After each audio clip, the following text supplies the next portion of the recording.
Hello दोस्तों, आपका स्वागत है नॉलेज पार्क यूट्यूब चैनल पे। दोस्त, आज का जो हमारा टॉपिक है वो है मापन एवं गतिकी, जो भौतिक विज्ञान से है। और फ्रेंड, ये वीडियो सबके लिए है। ऐसा नहीं कि ये वीडियो साइंस वाले स्टूडेंट के लिए है, क्योंकि पहला पेपर जो होगा वो सबके लिए कॉमन होगा। उसमें जनरल साइंस का टॉपिक रखा गया है। तो चलिए वीडियो को शुरू करते हैं। और इसमें सारे ही क्वेश्चन वन लाइनर हैं। तापमान को हम किससे नापते हैं? तो फ्रेंड, तापमान को हम थर्मामीटर से मापते हैं।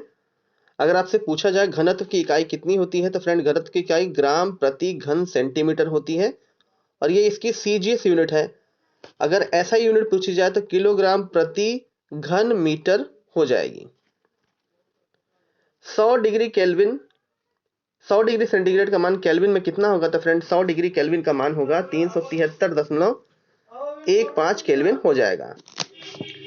दाब की एसआई यूनिट क्या होती है? तो फ्रेंड दाब की एसआई यूनिट होती है पास्कल, या फिर होती है न्यूटन प्रति मीटर स्क्वायर। नेक्स्ट है समुद्र की गहराई सामान्यतः फैदोमीटर उपकरण द्वारा मापी जाती है। नॉटिकल माइल जो होता है, नॉटिकल मील समुद्री दूरी मापने के लिए हम प्रयोग करते हैं। एक समान रैखिक गति से वेग अपरिवर्तित रहता है एवं त्वरण शून्य होता है, जबकि असमान रैखिक गति में वेग एक समान नहीं रहता, त्वरण अशून्य होता है। यह दो प्रकार का होता है। किसी घड़ी के लोलक की लंबाई बढ़ाए जाने पर आवर्तकाल बढ़ता है फ्रेंड। ठीक है, अगर लोलक की जो लंबाई है अगर वो बढ़ा दी जाए तो आवर्तकाल क्या हो जाएगा? बढ़ जाएगा। फ्रेंड, एसआई प्रणाली में कुल हमारे पास जो 7 मूल मात्रक हैं वो कौन कौन से हैं? मीटर है, किलोग्राम है, सेकेंड है, केल्विन है, एम्पियर है, कैंडेला है, मोल है। ये सभी क्या है? मूल मात्रक हैं। त्वरण का मात्रक क्या होता था फ्रेंड? त्वरण का मात्रक न्यूटन प्रति किलोग्राम होता है। बल का मात्रक क्या होता है फ्रेंड? तो बल का मात्रक होता है न्यूटन। तथा ऊष्मा का, कार्य का और ऊर्जा का जो मात्रक होता है जूल होता है। फ्रेंड, ये वीडियो आप बस ईयरफोन लगा के आप सुनिए उसको, ठीक है? एक दो बार सुन लेंगे, सब वीडियो में पूरा याद हो जाएगा आपको। जड़त्व आघूर्ण का एसआई मात्रक क्या होता था फ्रेंड? जड़त्व आघूर्ण का एसआई मात्रक होता है किलोग्राम मीटर स्क्वायर होता है। सदिश राशियां किसे बोलते हैं? तो फ्रेंड वे भौतिक राशियां जिनमें परिमाण और दिशा दोनों होते हैं उसे हम सदिश राशियां बोलते हैं। जैसे वेलोसिटी, फोर्स, एक्सेलरेशन, डिस्प्लेसमेंट, ये सभी क्या हैं? वेक्टर क्वांटिटी हैं।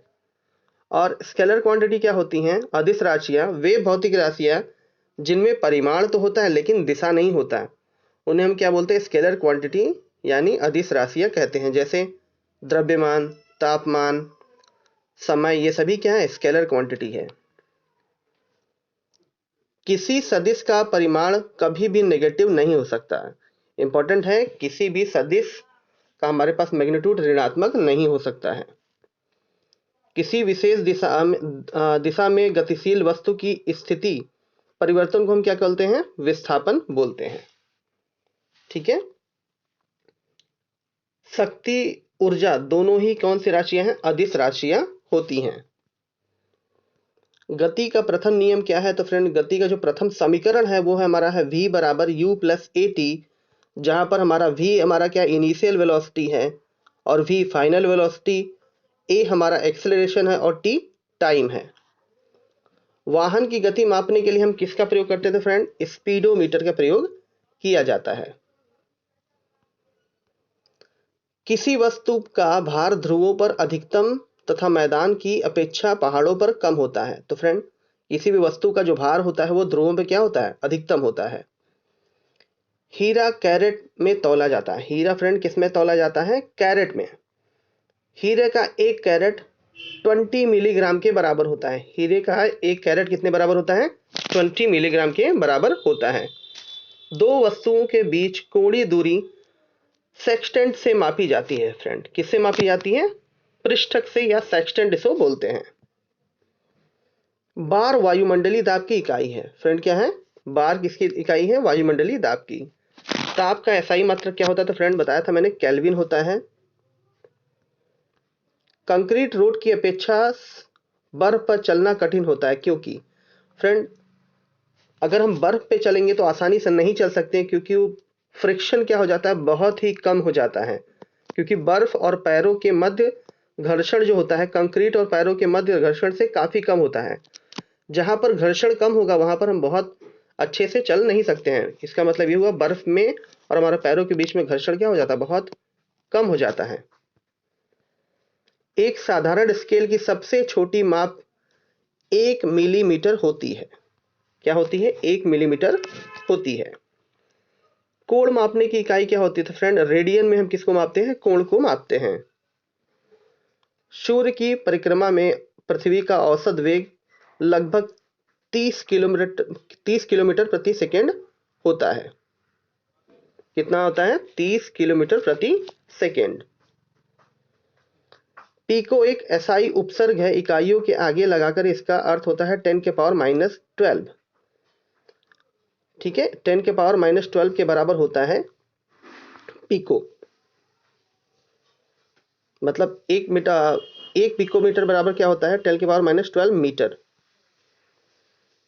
कोणीय वेग एंगुलर वेलोसिटी का वीमी सूत्र जो होता है फ्रेंड होता है ml के पावर m के पावर 0 l के पावर 0 और t के पावर -1 होता है।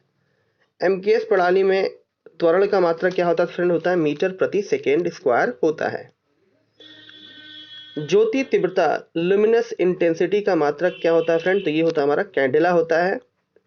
ल्यूमेन ल्यूमेन होता है ज्योति फ्लक्स का मात्रक। ल्यूमेन किसका मात्रक है? ज्योति फ्लक्स का। दो असमान द्रव्यमान समान गतिज ऊर्जा रखते हैं तो भारी द्रव्यमान से अधिक संवेग होगा। तो फ्रेंड यहाँ पर पूछ रहा, अगर हमारे पास दो असमान द्रव्यमान समान गतिज ऊर्जा रखते हैं तो भारी द्रव्यमान में अधिक संवेग होगा। संवेग क्या होता है? P = m × v होता है। ठीक है, तो P हमारा मोमेंटम जो होता है, संवेग डायरेक्टली प्रोपोर्शनल टू क्या होता है? मास के, मतलब द्रव्यमान के होता है। इसलिए जितना ज्यादा द्रव्यमान होगा उतना ही ज्यादा उसके अंदर मोमेंटम होगा। किसी वस्तु का संवेग p उसके द्रव्यमान m तथा v में जो अनुपात होता है वो क्या होता है फ्रेंड? P = m × v होता है। गति के सूत्र s बराबर ut प्लस हाफ at² में s का मतलब होता है फ्रेंड दूरी और t का मतलब होता है समय। u का मतलब होता है इनिशियल वेलोसिटी और a का मतलब होता है एक्सेलरेशन, मतलब त्वरण। तो फायरिंग इंपॉर्टेंट है। तो फायरिंग करने के बाद पीछे धक्का देता है तो ऐसा फ्रेंड न्यूटन का कौन सा नियम कहता है? इस एक्सप्लेनेशन को न्यूटन की गति के तीसरे नियम के अनुसार हर क्रिया की एक प्रतिक्रिया होती है। मैनोमीटर का उपयोग करते हैं फ्रेंड। तो मैनोमीटर का प्रयोग दाब मापने के लिए किया जाता है। नैनोमीटर का प्रयोग अति अल्प दूरी, मतलब बहुत ही स्मॉल डिस्टेंस मापने के लिए हम किसका प्रयोग करते हैं? नैनोमीटर का प्रयोग करते हैं। नैनोमीटर कितना होता है? 10 के पावर -9 होता है। नेक्स्ट हमारा है आवृत्ति फ्रीक्वेंसी को मापने की इकाई क्या होती है फ्रेंड? साइकिल प्रति सेकंड या हर्ट्ज होती है। आवृत्ति की इकाई क्या होती है? हर्ट्ज होती है या प्रति सेकंड होती है। एक फैदम बराबर कितना होता है फ्रेंड? एक फैदम बराबर होता है 6 फीट। ठीक है, एक फैदम बराबर कितना होता है? 6 फीट के बराबर होता है।